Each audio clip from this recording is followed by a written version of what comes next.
Darwin Buckmaster, and been involved in farming, I guess, ever since I've been little. And Dad started out farming with a neighbor and milk cows. And, we incorporated as my brother and I and my dad in 1974, and we've kind of grown and expanded from there. And I'm Roger Buckmaster. Darwin lives here at the main farm. I live just a half-mile west. We raise cattle on both farms.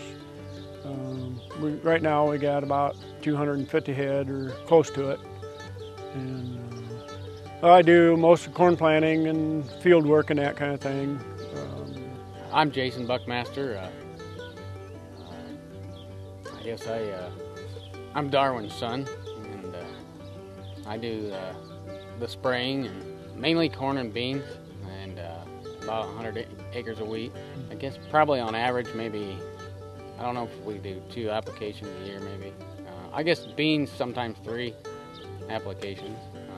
My dad, he had been doing the spraying for years, and then he decided he was too busy, I think. So I took over the spraying, and I guess I sprayed a few years with the pull type before going to this machine. I guess there really wasn't anything we disliked about the pull type other than, you know, the extra set of tracks, because we're making probably, like Jason said, 2 or 3, sometimes 3 applications per year, and, you know, of course, the less tracks. But, you know, we didn't know whether we could justify a self-propelled sprayer at the time for, you know, 1,600 acres. But, you know, the more times we go over it, you know, the more economical it turns out to be. And we thought it was time to look for something different. My dad and I mostly just went around and looked at a couple different ones and drove a couple of them. It was spray coops, and the bigger machines was nice, but for the size that we wanted, the smaller machines seemed, the cab was a lot smaller and noisier, and we liked the cab on this Apache real well. I mean, there's a lot of room. No, we went down to the plant there at Waits at their company store there north of Indianapolis, and drove it there in a little field they had there. Jason went with me, and he's the one that's doing the spraying, so I figured he needs to be the one to be comfortable with it. So I guess, you know, the ride was good, even the other ones that we, you know, test drove, but I think it was mainly the roominess of the cab, and it seemed a little more quiet than a couple of the competition we tried. You know, but generally it was the room, you know, a lot more elbow room. It rides better than our car. It's got hydraulic suspension and the air ride seat together. Make it real nice to ride. Doesn't beat on you much. Feel pretty good at the end of the day. You know, I can spray. I can cover, weather permitting, I can cover the beans in just a matter of a couple of days, and not really have to rush as much. So, anymore we fight the wind a lot, so you know, you have a smaller window that you can spray. So. Yeah, I think our farthest farm is only 5-6 miles away, so and usually 2 trips there will pretty much do it. The rest of it's all within 1.5 miles, so it's pretty close. We don't use a nurse system, so I have to come back here to fill. About the only thing different would be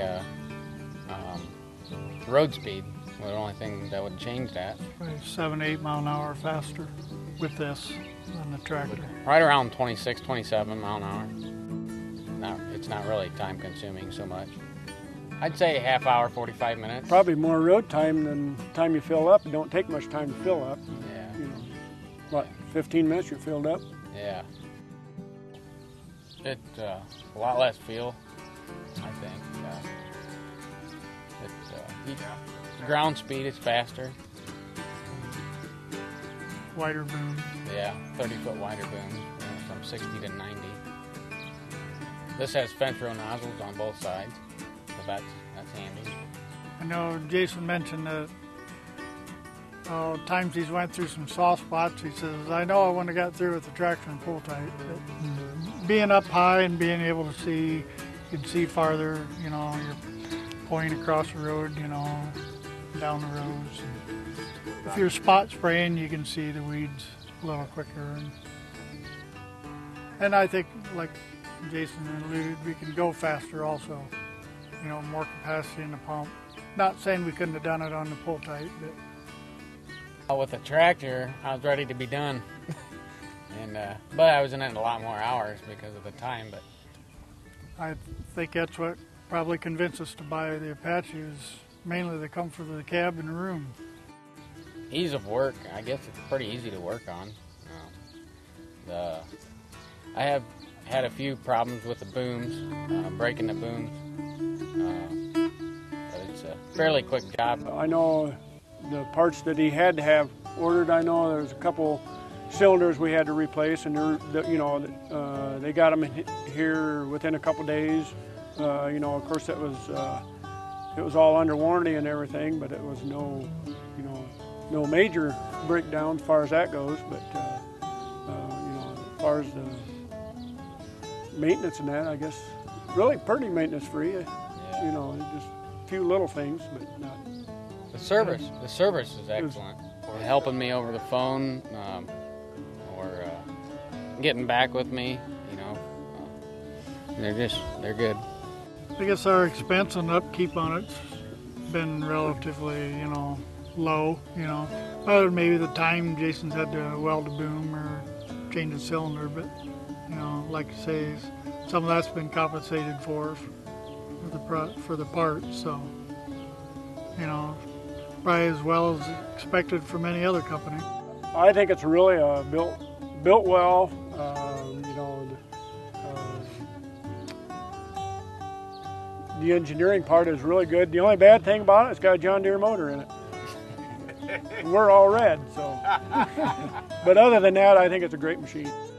I guess if we was gonna, you know, look at updating, we'd definitely, you know, consider another Apache.